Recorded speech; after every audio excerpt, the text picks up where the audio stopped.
नमो अरिहन्ताणं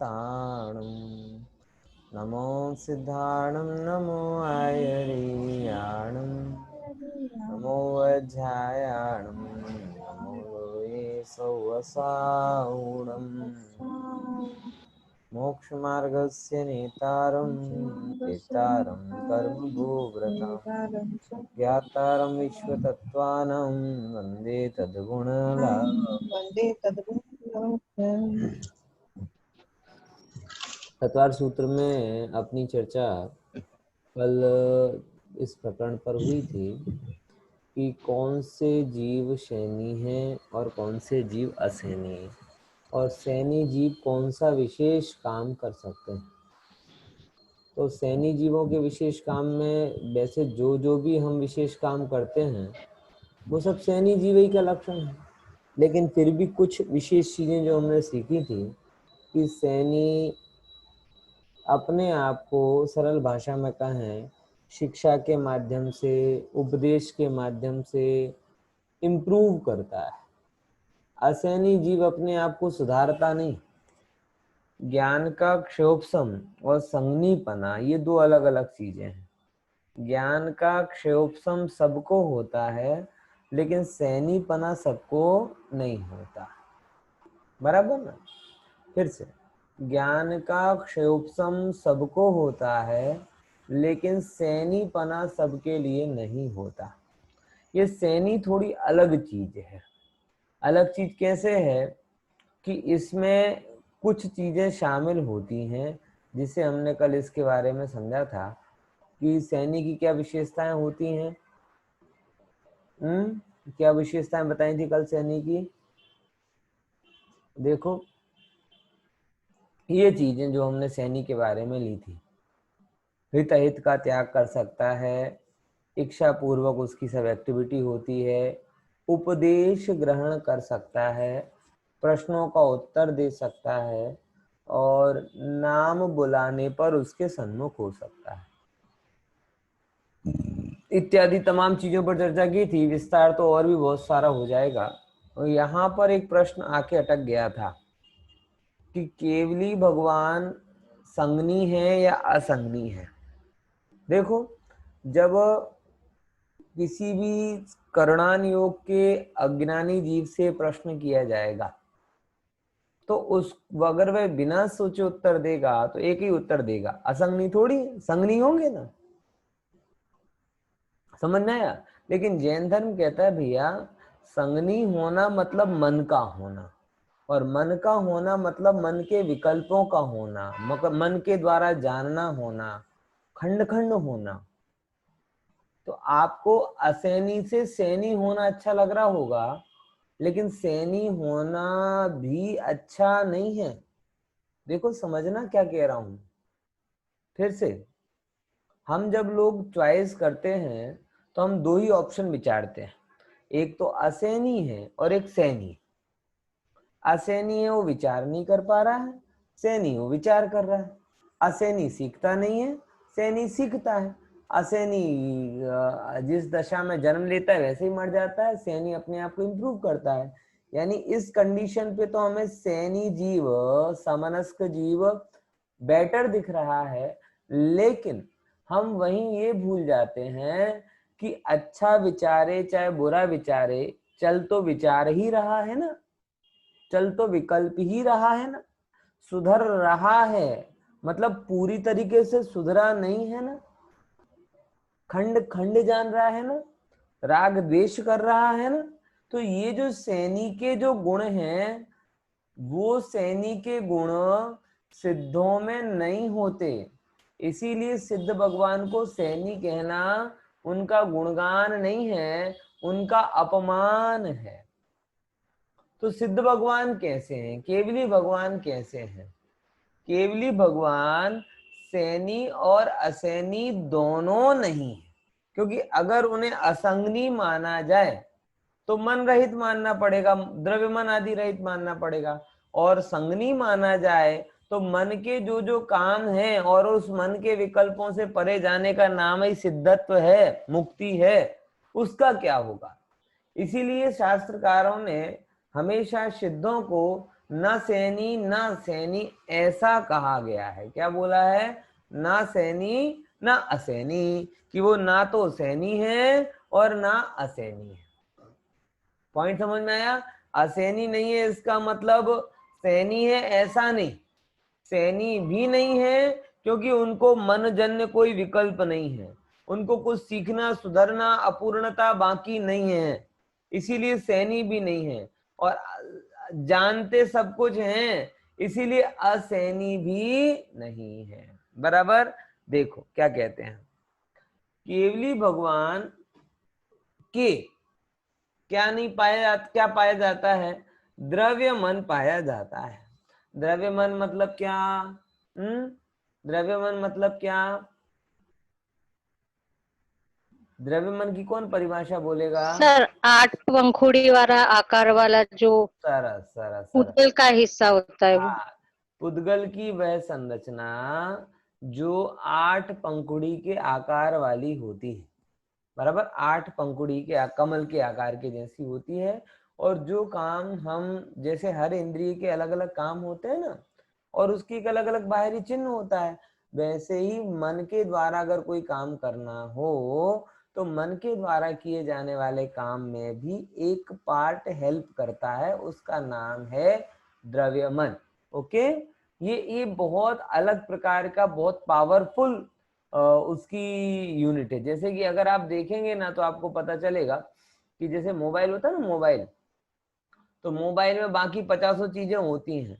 अगर आईफोन होता ना, आईफोन, आईफोन का पूरी बॉडी सब कुछ मोस्टली कहाँ बनता है? चाइना में बनता है। बराबर। लेकिन एकमात्र चीज जो उसकी होती है, प्रोसेसर, वो अमेरिका में बनता है, और उसी प्रोसेसर की कीमत होती है। तो है वो बहुत छोटा सा लेकिन बहुत पावरफुल है। बराबर। अलग टाइप का हार्डवेयर उसका होता है। ऐसे ही ये जो मन है ना, मन, ये मन है बड़ा सूक्ष्म, लेकिन इसकी जो वर्गणाएं हैं, ये वर्गणाएं ऑर्डिनरी वर्गणाएं नहीं है, ये एक्स्ट्रा ऑर्डिनरी वर्गणाएं हैं। और एक्स्ट्रा ऑर्डिनरी वर्गणाएं हैं इसीलिए सुपर कंप्यूटर के जैसे काम करता है। बराबर। और सुपर कंप्यूटर भी उसको मात कर जाए, क्योंकि इसकी कैलकुलेशन का कोई जहां ना पहुंचे रवि वहां पहुंचे कवि, कवि, और जहां ना पहुंचे कवि वहां पहुंचे अनुभवी। बराबर, कि मन के द्वारा आप रवि और कवि के से भी तेज पहुंच सकते हैं। ये इसकी इसकी खूबी है, ये इसकी खूबी है। बराबर। तो इतना जबरदस्त इसकी गति है, तो इसकी हार्डवेयर भी अच्छा होगा कि नहीं होगा? बोले स्वाभाविक है, नॉर्मल आहार वर्गणाओं से बनता वो नहीं है, इसके लिए वर्गणाएं जुदी होती हैं। शास्त्रों में उस रॉ मटेरियल को, जिस रॉ मटेरियल से मन बनता है, उस रॉ मटेरियल को मनोवर्गणा कहा जाता है। और वो मनोवर्गणा के माध्यम से ये 8 पंखुड़ी वाले कमल के आकार के जैसी मन की रचना होती है। आज तक वह मन वैज्ञानिकों और डॉक्टरों के लिए लगभग लगभग अशक्य है पकड़ना, इसीलिए उसके बारे में कोई उसकी साइन दिखता नहीं। बराबर ना? देखो, लेकिन वो होता है, द्रव्य मन पाया जाता है, किंतु उसका व्यापार और उस संबंधित कर्म का अभाव हो गया है। दो चीजों का अभाव हो गया। व्यापार मतलब मन जो मूव करता है, मन जो मूव करता है मतलब कि जिसके मन के निमित्त से तमाम कार्य होते रहते हैं, तो उसे हम कहते हैं मन मूव कर रहा है, मन के द्वारा ये हो रहा, मन के द्वारा वो हो रहा। तो ये जो अलग मन का कार्य मतलब क्या है? देखो, मन के कार्य बहुत सारे होते हैं। अच्छा बुरा विचार करना, एक जगह टिकना नहीं, नाना प्रकार के विकल्प करना, तुटक तुटक जानना, बराबर, तुलना करना, ये तमाम कार्य किसके हैं? मन के कार्य। बराबर ना? मैं चलिए कल एक आध दिन आपको बहुत विस्तार से उसके कार्यों की लिस्ट बताऊंगा, अभी तो मैं नहीं बता रहा ज्यादा, बहुत लंबा हो जाएगा विषय। नहीं तो मैंने एक बहुत अच्छा आर्टिकल उसके बारे में पढ़ा था कि मन के कार्य क्या क्या हैं। बराबर ना? हाँ, ऐसा होगा तो उसकी फोटो निकाल के मैं पहुंचा दूंगा आपको, ग्रुप में पढ़ लेना। इतने सारे उसके कार्य हैं, वो सब उसका व्यापार कहलाता है। उस संबंधित कर्म का अभाव हो गया है। जिस कर्म के कारण जिस कर्म के कारण ये तमाम कार्य होते हैं उस कर्म का क्षय हो गया है, इसीलिए द्रव्यमन एक अपेक्षा से है और एक अपेक्षा से नहीं। स्ट्रक्चर के रूप में है लेकिन इम्प्लीमेंटेशन के रूप में नहीं है। बराबर कोमा में होता है ना, जैसा आदमी कोमा में देखा जाए तो जीवित तो कहलाएगा लेकिन रहेगा कैसा, वो एकदम अलग टाइप का, मरण की भांति वो जीव रहने लगेगा। ऐसी यहाँ पे थोड़ी बात समझना। इसीलिए उन्हें केवली भगवान को संगनी भी नहीं कहा जाता, असंगनी भी नहीं कहा जाता, वो दोनों ही नहीं है। बराबर। मैं इससे एक और बात कहता हूँ, कई बार जब हम बात करते हैं तो लोग हमें दो ही ऑप्शन देते हैं, क्या कि भाई या तो मर जाओ या मार दो, और अधिकतर लोग हम इन दो ऑप्शन में ही फंस जाते हैं। मतलब ये एक बहुत बड़ी समस्या है हमारी सोच की।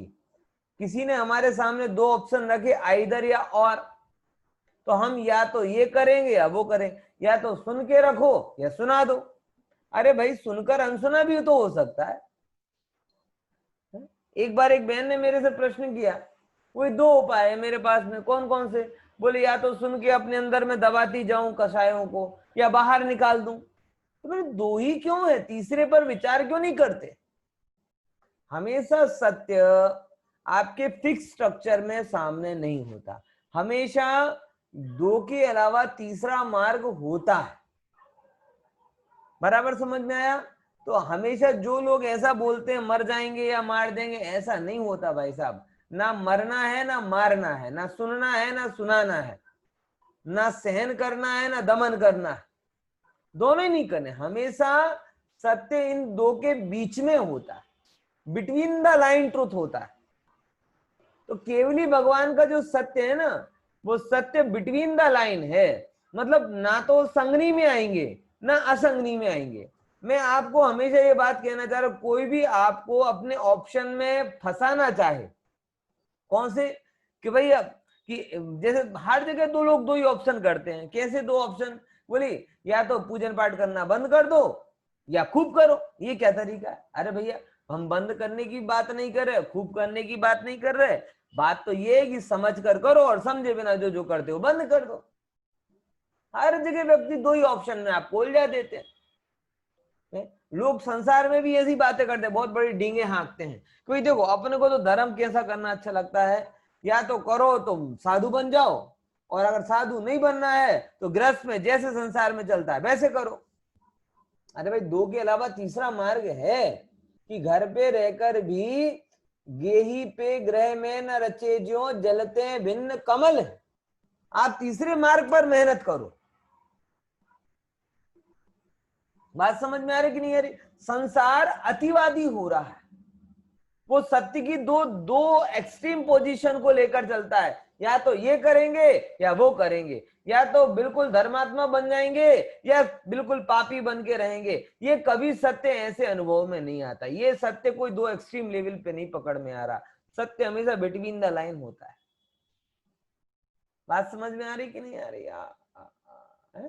इसीलिए ये भ्रम में मत रखना कि हम अभी इसीलिए नहीं कर रहे क्योंकि आगे सब कुछ करेंगे। भैया जिसने अभी थोड़ा थोड़ा किया है वो ही आगे कुछ कर पाएगा, और जिसने अभी कुछ भी नहीं किया हो वो आगे कुछ भी नहीं कर पाएगा। ये मैं बहुत अनुभव से कह रहा हूं आपके लिए। आप विचार करके देखो, बहुत सारे मेरे मित्र हैं, स्वाध्याय जीव हैं, उनसे मैं कहता हूँ भैया दुकान धंधा पानी थोड़ा कम कर दो, बोले नहीं पंडित जी ऐसा नहीं होता, करेंगे तो एक झटके पूरा कर देंगे, नहीं तो अरे भाई साहब अगर तुम्हें ये पता हो कि ये हितकर है ना तो तुम एक झटके का इंतजार ही ना करो। बात समझ में आ रही कि नहीं आ रही यार? अभी अभी कोरोना की वैक्सीन नहीं आई ना, बोले हाँ नहीं आई, तो भी लोग काढ़ा उकाला पी रहे कि नहीं पी रहे? क्यों साहब? वैक्सीन, या तो बीमार रहेंगे या फिर वैक्सीन लेंगे, बीच का कोई उपाय नहीं करेंगे। बताओ है? ऐसा ऐसा किसी ने किया क्या? बोले या तो बीमार हो जाएंगे, बिल्कुल कोरोना वालों से चैप वालों से उनके साथ में घुल मिल जाएंगे, या वैक्सीन लगवाएंगे। जब तक वैक्सीन नहीं आ रही तब तक बीमार होते जाएंगे। ठीक है क्या ये बात? मुझे बताओ कौन कौन सहमत है? है कोई सहमत? जब तक वैक्सीन कोई ना हो। जब तक वैक्सीन नहीं आ रही तब तक कह रहे ना, सरकार चीख चीख के कह रही है हमणा तो मास्क एज बचाओ छे। तो ये बच्चे लोग मार खावे कि नहीं आवे? बोले मास्क से ठीक हो जाएगा क्या? बोले नहीं, ठीक तो नहीं होगा लेकिन अटकेगा जरूर। तो यही सत्य है, आप समझो। काढ़े उकाले पीने से दूर, काढ़े उकाले से दूर तो नहीं होगा लेकिन इम्यूनो अच्छी होगी ना, फलाना होगा। तो मैं उन सब अतिवादी लोगों से ये कहना चाहता हूं कि जब जो जो धर्म में ऐसा कहते हैं कि भैया कि या तो हम करेंगे तो पूरा करेंगे, नहीं तो बिल्कुल नहीं करेंगे, उन लोगों से मेरा विनम्र निवेदन है कि वो अब मास्क लगाना छोड़ दें, काढ़ा उकाला पीना छोड़ दें, विटामिन सी विटामिन डी की गोली लेना छोड़ दें, सैनिटाइज हाथ करना छोड़ दें, सब करना छोड़ दें। क्योंकि या तो हम बीमार रहेंगे या वैक्सीन लगवाएंगे, हमें बीच का मार्ग पसंद नहीं है। हाय भगवान। बोलो, विचार करके देखो ये ठीक बात है क्या? लेकिन बस वही बात है ना कि जीवों को पूर्णता तो करनी नहीं है, पूर्णता तो करनी नहीं है, लेकिन ऐसी बातों के माध्यम से क्या करना चाहता है? अपने पूर्ण पाप को बचाना चाहता है। इसीलिए आपको हर 5 में से 2-3 आदमी तो ऐसे मिले ही जाएंगे जो इस तरीके की अतिवादी बातें करते हैं। उन अतिवादी लोगों को समझाने की कोशिश करना भाई साहब, सत्य इन दो इसमें फिक्स बाउंड्रीज में नहीं आता, सत्य तो बिटवीन द लाइन होता है। तो अगर कोई कहेगी या तो ऐसे करेंगे या वैसे करेंगे, उनको ये समझाना कि हमारे सिद्ध भी अनंत भी ये एक्सटीज में नहीं है। वो भी कहते हैं कि अगर वो सैनी है कि असैनी, तो सैनी असैनी में उनके लिए क्या बोला कि वो एक एंगल से ना तो सैनी है और ना असैनी, दोनों यहाँ पर बात आई। इसीलिए सत्य को सही अर्थ में पकड़ना, अतिवाद के रूप में नहीं पकड़ना, किसी के भी झांसे में नहीं आना और अपने आप को भी झांसे में नहीं रखना। बराबर, झांसे में रखना मतलब क्या? कोई दिन ऐसा आएगा जिस दिन हम कंप्लीटली धर्म करने लगेंगे, तब तक संसार में डूबेंगे। तो मैं उन सब लोगों से कहना चाहता हूं, बीच में भाव आ रहा है इसलिए कह रहा हूं कि जो लोग बहुत कहते थे कि टाइम मिले तो धर्म, पंडित जी अच्छा तो बहुत लगता है लेकिन टाइम नहीं मिलता, टाइम नहीं मिलता, वो सब लोग 1000 में से 900 लोगों का आप सर्वे कीजिए कि जब लॉकडाउन ने, गवर्नमेंट ने भरपूर टाइम आपको दिया, उसमें आपने कितना लाभ लिया। मांड मांड पकड़ पकड़ के 1 घंटे सुन लिया तो सुन लिया, बाकी तो कैपेसिटी जवाब दे जाती। ये रियलिटी बता रही। जिन लोगों को कहते हैं ना रिटायरमेंट के बाद धर्म ही धर्म करेंगे, रिटायरमेंट के बाद धर्म ही धर्म करेंगे, उन लोगों के लिए ये है कि मिनी रिटायरमेंट आया था 3 महीने का, 2 महीने का, जितना भी रहा, उस मिनी रिटायरमेंट में कितना कर पाए बताओ तो। मेरे पास कितने लोगों के अनुभव आए, बोले पंडित जी थोड़ा तो अच्छा लगता है लेकिन आखो दिवस थोड़ी धर्म धर्म कराए, कईक तो प्रवृत्ति જોઈએ, कईक तो प्रवृत्ति જોઈએ, कईक तो प्रवृत्ति જોઈએ। बोलो, आखो दिवस सांभळिए तो ये भी बात करे, मतलब ये क्या बता रहा है? ये उन सब लोगों का टेस्ट हो गया जो लोग ऐसी अपेक्षा कर रहे थे कि टाइम मिलेगा तो कर लेंगे, टाइम मिलेगा तो, जब भरपूर टाइम था तो भी नहीं कर पाए। तो समझ लो कि जीवन में ऐसा कोई टाइम नहीं आने वाला, 365 दिन के अलावा 2-5 दिन एक्स्ट्रा नहीं बनेंगे कि जो आपको अधिक माय बना ना, अधिक माय, तो बरस में कोई एक आध अधिक माय हो जाएगा ऐसा, जिस अधिक माय में मात्र आप धर्माराध नहीं करेंगे, ऐसे कोई भी अधिक माय की फैसिलिटी नहीं। 7 दिन के अलावा कोई 8वां दिन नहीं है, 24 घंटे के अलावा कोई 25वां घंटा नहीं है, 60 मिनट के अलावा कोई 61वां मिनट नहीं है। जो भी है यही है, ऐसा ही है। इसीलिए एक्सट्रीम में कभी मत जाओ। ये एक्सट्रीम की बातें सुनने में अच्छी लगती हैं, ये कभी होती नहीं। और जिनको पूर्णता प्राप्त हुई है उन्होंने भी पहले छोटे छोटे अवसरों को भुनाया है, तब जाके उनको वो पूर्णता प्राप्त हुई है। तो आप छोटी छोटी चीजों से ही शुरू करो, बड़े के चक्कर में छोटे को छोड़ो मत। बात समझ में आई कि नहीं आई? चलो, मैं तो कई बार कहता हूं, लेकिन ये जो मैं बात कह रहा हूं ये सोच की बात कह रहा हूं। कौन सी बात? जहां से जो विचार उत्पन्न होते हैं वहां पे मूल में काम करना चाहता हूं। बराबर, अगर आप लोग समझ जाएंगे तो बहुत अच्छा रहेगा, नहीं तो फिर ना जाने कितने प्रकार के हमारे पूर्वाग्रह होते हैं, उन पूर्वाग्रहों से आप निर्णय करते जाएंगे। देखिए अगला अपन अब प्रकरण आते हैं कि अपन ने संगनी की बात कर ली, अभी अब चालू होती है प्रोसेस, ये शरीर शुरू कहाँ से होता है। तो शरीर की शुरुआत होने की जो सबसे प्राइमरी स्टेज है कहाँ से शुरू होता है? आपको बर्थडे से बर्थडे शुरू होता है, कब से होता है?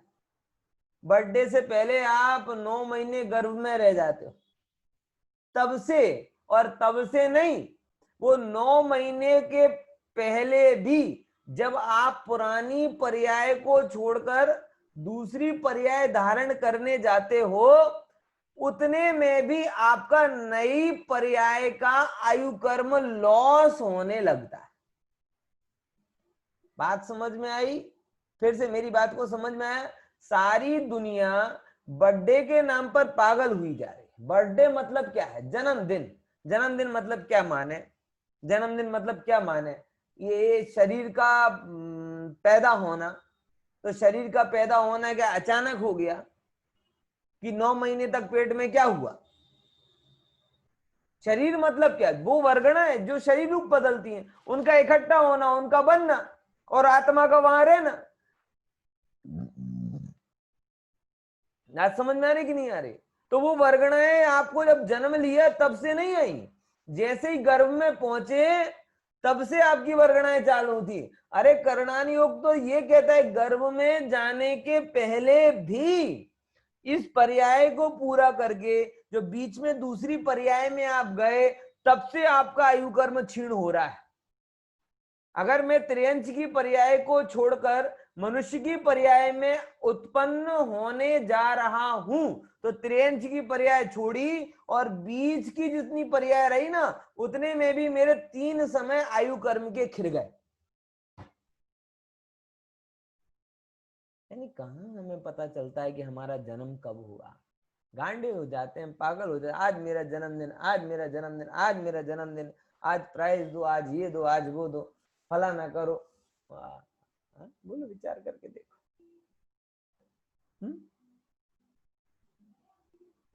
समझे? मंगल कामना है कि अमंगल कामना है? हाँ, समझ में आया कि नहीं आया? इसीलिए विचार करना। तो अब तत्वार्थ सूत्र के दूसरे अध्याय में ये प्रोसेस बताना चाह रहे हैं कि ये जीव जब शरीर को धारण करता है तो कौन कौन सी दशा से गुजरता है। तो सबसे पहले बताई जाएगी विग्रह गति की दशा, कि मतलब जो शरीर को लेने के लिए जाता है तब कैसा होता है। फिर जन्म होता है तब कितने प्रकार का होता है। फिर वो जन्म के शरीर कितने प्रकार के होते हैं, योनि कैसी होती है, लिंग कैसा, वेद कैसा होता है। ये सारी की सारी तमाम शरीर से संबंधित चीजें अब बताना चालू कर रहे हैं। बात समझ में आई कि नहीं है? या बराबर ख्याल में आया कि नहीं है? तो उस शरीर से संबंधित चीजों में सबसे पहली चीज बताई जिसे गर्भ के पहले भी बोला गया है, वो है विग्रह गति। क्या नाम है उसका? विग्रह गति। तो विग्रह गति मतलब क्या होता है? देखो, विग्रह मतलब होता है शरीर। विग्रह मतलब क्या होता है? शरीर। और शरीर के लिए जीव की जो गमन होता है, उस गमन को बोला जाता है विग्रह गति। विग्रह मतलब क्या होता है? शरीर। विग्रह मतलब क्या होता है? शरीर। और विग्रह मतलब शरीर को पाने के लिए जो गति गमन होता है, उस गति गमन को विग्रह गति कहते हैं। अब उस विग्रह गति संबंधी कुछ बातों पर चर्चा हम करेंगे। देखो, जिस समय जीव पूर्व शरीर को छोड़कर आया, बराबर, शरीर धारण करने जाता है, तब उसके मन तो रहता नहीं है। फिर भाई कैसे गमन करता है? इसके समाधान के लिए अगला सूत्र कहते हैं कि भैया एक तो समझो कि जीपीएस सिस्टम होता है, ड्राइवर होता है, बराबर, और वो ड्राइवर ऑपरेट करता रहता है गाड़ी को, जीपीएस सिस्टम बताता रहता है गाड़ी को। अब जहां पे कोई भी ड्राइवर नहीं है, तो ये जो आत्मा की गाड़ी है, ये ऑटोमेटिकली कैसे मूव होती है? मन था, शरीर था, तब तो जीव का गमन हो रहा था, समझ में आ रहा था। ड्राइवर है शरीर रूपी, मन रूपी जीपीएस सिस्टम है। लेकिन जब ना तो शरीर है और ना ही मन है, तो वो अगले शरीर के लिए कैसे गमन करता है? उसको यहाँ बताते हैं। पॉइंट समझ में आया ना? देखो, विग्रह गतौ कर्म योगा, कौन सी बात बोली?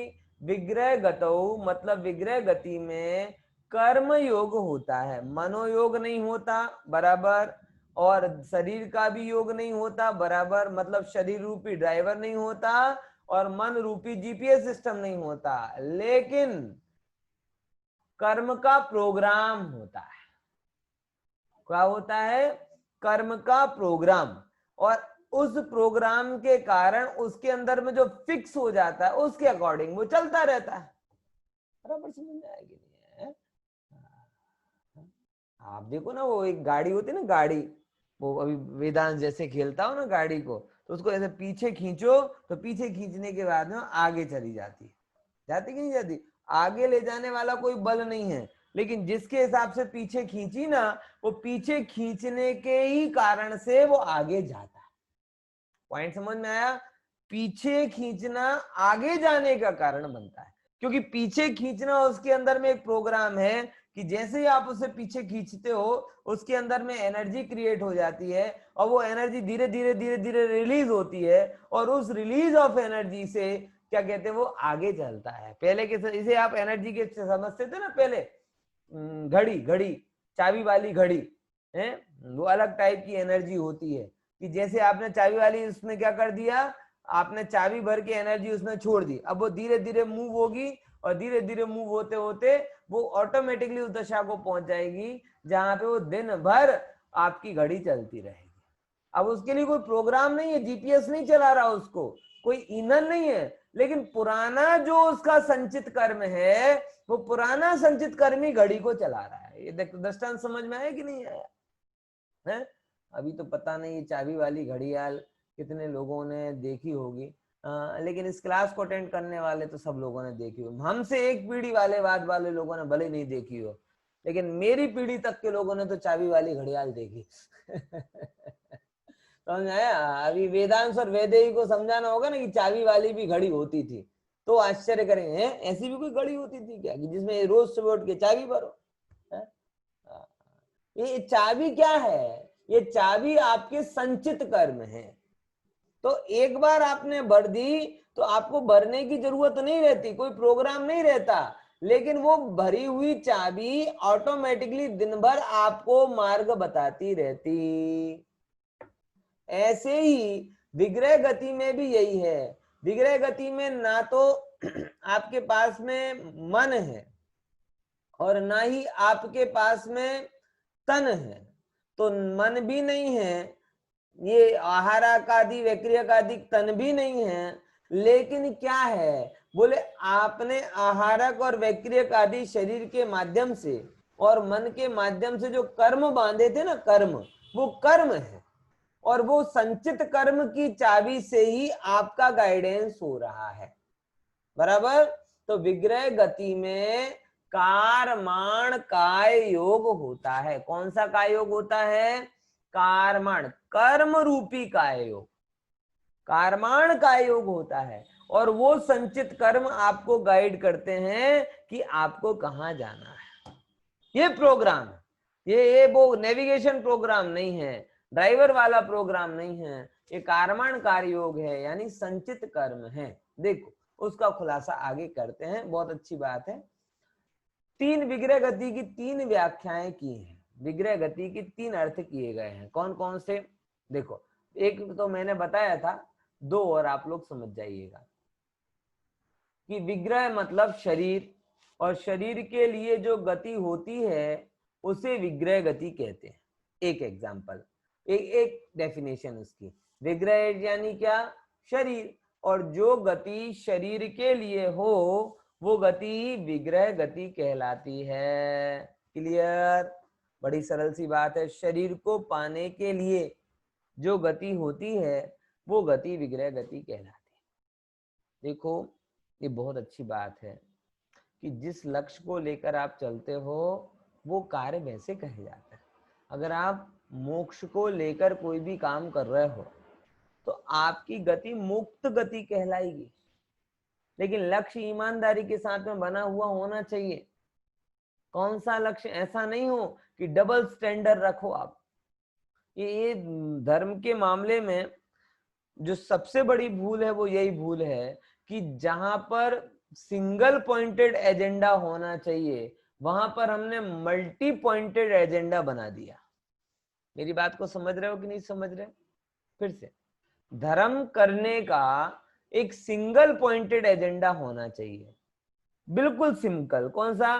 कि मैं संसारी जीव अपने राग देश मोह आदि भावों से दुखी हूं और उस दुख मुक्ति के साधन के रूप में परमात्मा ने अपनी वाणी और पूरा का पूरी धर्म की व्यवस्था हमारे लिए दी। बस हमें इसका यही उपाय करना है कि ये जो राग देश मोह हमारे अंदर में हो रहे हैं वो दूर हो जाए। ये सिंगल पॉइंटेड एजेंडा है, लेकिन हमने इसको मल्टी पॉइंटेड बना दिया। हमने धर्म को समाज बना दिया, हमने धर्म को संतुष्टि बना दी, हमने धर्म से न जाने धन भी चाहिए, फ्रेश में रिफ्रेशमेंट भी चाहिए। बराबर जितने लोग होते हैं नई जगह जाते हैं ना, नई जगह, और नई जगह जाते हैं तो बोलते हैं मंदिर कहाँ है, मंदिर कहाँ है। क्यों? उन्हें धर्म से उतनी ज्यादा रुचि नहीं है, लेकिन उन्हें पता है एक बार वो धर्मायतन पकड़ में आ गया तो साधर्मी पकड़ में आ जाएंगे, और साधर्मी पकड़ में आ जाएंगे तो हम एक नई सोशल व्यवस्था पूरी की पूरी खड़ी कर लेंगे। इसीलिए हमारा सिंगल पॉइंटेड एजेंडा नहीं होता। मंदिर भी जाएंगे तो डबल एजेंडे के साथ में, चलो थोड़ी वॉकिंग भी हो जाएगी, पैदल जा रहे हैं तो थोड़ी वॉकिंग भी हो जाएगी, थोड़ा मिलना जुलना भी हो जाएगा, और दर्शन के दर्शन हो जाएंगे। यात्रा भी करने जाएंगे तो धर्म हो जाएगा, इतना नहीं, थोड़ा आउटिंग भी हो जाएगी। समझ में आया कि नहीं है?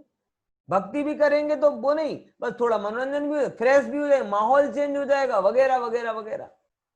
तो ये एक चीज आपको, इसीलिए हमारी गति मुक्ति की गति नहीं होती, हमारी जलेबी की गति होती है कि दौड़ धूप के पहुंच के लास्ट में वहीं पहुंच जाते हैं। और यहां बोल रहे हैं कि वो जो जीव है जो एक देह को छोड़ रहा है उसकी गति बिल्कुल क्लियर है। कौन सी? कि वो दूसरे शरीर के लिए जा रहा है, और दूसरे शरीर के लिए जा रहा है इसलिए हमने उसका नाम दे दिया विग्रह गति। जैसा उसका सिंगल पॉइंटेड एजेंडा है कि मुझे दूसरा शरीर धारण करना है, तो लोक में कहीं पे भी जाए उसकी गति को विग्रह गति कहते हैं। ऐसे ही हमारा सिंगल पॉइंटेड एजेंडा अगर हो जाए कि मुझे मुक्ति की प्राप्ति करनी है, तो आप लोक में कहीं पे भी जाओ, कुछ भी करो, आपकी गति, आपके गमन को मुक्त गति ही बोला जाएगा। बात समझ में आ रही कि नहीं आ रही? लेकिन पता नहीं ऐसी स्पष्टता कब आएगी। धर्म को अलग अलग डायमेंशन से, अलग अलग एंगल से पकड़ने की कोशिश की है, धर्म को धर्म के एंगल से पकड़ने की कोशिश नहीं की। इसीलिए वो जो धर्म सम्यक और मुक्ति का कारण था वो आज तक हमारे लिए क्षणिक शांति का कारण तो बना, लेकिन आत्मिक शांति का कारण नहीं बन पाया। ये एक बहुत बड़ी समस्या है। देखो एक बात, दूसरे नंबर की बात, विग्रह गति मतलब विग्रह, विरुद्ध ग्रहण, विरुद्ध ग्रहण। इसका क्या खुलासा करते हैं कि जिस अवस्था में नौकर्म पुद्गलों का ग्रहण नहीं होता, शरीर के परमाणुओं को क्या कहते हैं? नौकर्म परमाणु कहते हैं। तो विग्रह गति में जीव कर्मों को तो चलता है, लेके चल ही रहा है, लेकिन नौकर्म को ग्रहण नहीं करता। वो जाता है, जगह पर पहुंचता है, फिर उस जगह पर पहुंचने के बाद आहारक होता है। आहारक मतलब उन परमाणुओं को ग्रहण करता है, रास्ते में नहीं करता। ये क्या प्रेरणा देती है हमें कि भैया अगर यहाँ से सोनगढ़ आप जाओ तो घर से खाना खा के चलो और सोनगढ़ में खाना खाना, और रास्ते में ऑनेस्ट में भाजी पाव खाने मत रुक जाना। है? समझ में आया कि नहीं आया है? यहाँ तो 50 धर्म के काम करने जाएंगे तो भी रास्ते में ना जाने कितनी चीज खाने के लिए रुक जाएंगे। ये इससे सीखो, ये समझो कि भाई आप जहां से जा रहे हो और जहां तक जा रहे हो उसके बीच में हर कहीं आहार ग्रहण मत करना। ये तुम्हारी रीति नहीं है, जैनों के संस्कार नहीं है ये।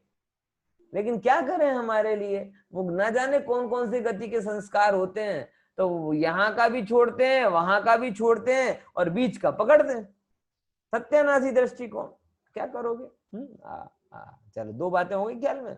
अब तीसरे नंबर की बात, विग्रह मतलब क्या होता है? तीसरा अर्थ विग्रह का, एक तो विग्रह का मतलब शरीर हुआ, मतलब शरीर के लिए गमन।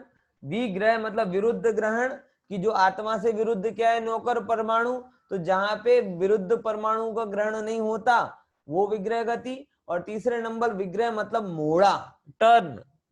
टर्न, मोड़ा मतलब वांक, वड़ांक। तो जो वड़ांक वाली गति होती है उसे विग्रह गति कहते हैं। ये 3 व्याख्याएं यहाँ पर विग्रह की हैं, बराबर। अब इसमें देखो आगे चलते हैं। कर्म योग क्या है? विग्रह गत अर्थ किया था ना, अब कर्म योग। कार्माण शरीर के निमित्त से, किसके निमित्त से? कार्माण शरीर के निमित्त से आत्म प्रदेशों में परिस्पंदन होता है, इसे कर्मयोग कहते हैं। देखो, वो गीता का कर्मयोग नहीं है यहाँ पर। कौन सा? गीता का कर्मयोग कौन सा है? कि भाई कर्म करते जाओ और फल की इच्छा मत कर, वो वाली बात यहाँ नहीं ले रहे। देखो, आत्मा कर्मों से सहित है। अब संसार अवस्था में एक तो अपनी दशा और एक विग्रह गति की दशा है। तो अपनी इस अवस्था में हम कर्मों से भी सहित हैं और 9 कर्म से भी सहित है। 9 कर्म से सहित है मतलब शरीर से, मन वचन काया से सहित है, बराबर। तो शरीर मन वचन काया से आप सहित हो और कर्म से भी सहित हो। तो आपके जो और क्या, कोई भी कर्म योग आपके साथ में होगा तो योग मतलब कंपन, कांपना। तो मन वचन काय के निमित्त से जो आपके आत्मा के प्रदेशों का परिस्पंदन होता है वो अलग प्रकार का होता है, बराबर। 7 प्रकार के काय योग बताएगा ना, उनमें समझ लेना, वो अलग प्रकार का होता है। और यहां पर कौन सा बताया जा रहा है? मात्र मन वचन काय तो है नहीं, तो कर्म है। और कर्म है तो कर्म का उदय भी चालू है, और उस उदय के कारण आत्मा के प्रदेशों में कंपन भी होता है, और उस कंपन के कारण नए कर्म भी बनते हैं। तो ये जब चीजें हैं, मतलब विग्रह गति में भी जीव कर्म बंधन से और कर्म भोगने से सुरक्षित नहीं। और सही बात है, वो विग्रह गति है, सिद्ध गति थोड़ी। अगर विग्रह गति में कर्म बंधन और कर्मों का भोगना ना हो तो 2 समय के लिए सिद्ध बन जाए, और जो एक समय के लिए भी सिद्ध बनता है वो अनंत काल के लिए सिद्ध होता है। तो फिर तो मुक्ति ही सिद्ध पदशा बन जाएगी। बनेगी कि नहीं बनेगी? बात समझ में आ रही कि नहीं आ रही? हाँ, इसीलिए। हाँ बोली खुशी बहन, जल्दी बोलो। सर, तो क्या विग्रह गति में हमें भाव होते हैं? हाँ, भाव होते हैं ना, क्योंकि चरित्र मोहिनी कर्म का उदय रहता है, और उस मोहिनी कर्म के उदय के कारण जीव तन में होता है। अब 1-2 समय के इतने सूक्ष्म होते कि पकड़ पाए कि नहीं पकड़ पाए, लेकिन भाव बिना कर्म कैसे बंधे? और कर्म बनते हैं सत्य है, और कर्म का उदय ये भी सत्य है, तो कर्म का कारण भी होगा ये भी सत्य है। पॉइंट समझ में आया कि नहीं आया? देखो, क्योंकि बिना कारण के कार्य नहीं होता। कर्म बंधन का कारण राग देश है, तो वो विग्रह गति में भी राग देश होता है। अपन नहीं पकड़ पाते। अब एक छोटा गर्भ का बालक है, हम नहीं समझ पाते कि उसको क्या राग देश हो रहा होगा, लेकिन कर्म कहते हैं कि उसको हो रहा है, वो बंध रहा है, तो मतलब हो रहे होंगे उसके अंदर में सूक्ष्म। तो हमारी बुद्धि में आए ये जरूरी नहीं है, लेकिन होता है। कार्य है तो कारण होगा ही होगा, बराबर। ऐसे समझना कि कई बार वो माताएं बहनें सब्जी में नमक डबल डाल देती है ना, फिर कहते हैं कि नहीं हमने तो एक बार डाला। अब आप एक बार डाला करें, लेकिन डबल खट्टा खारापन आ रहा है, मतलब 2 बार डाला होगा।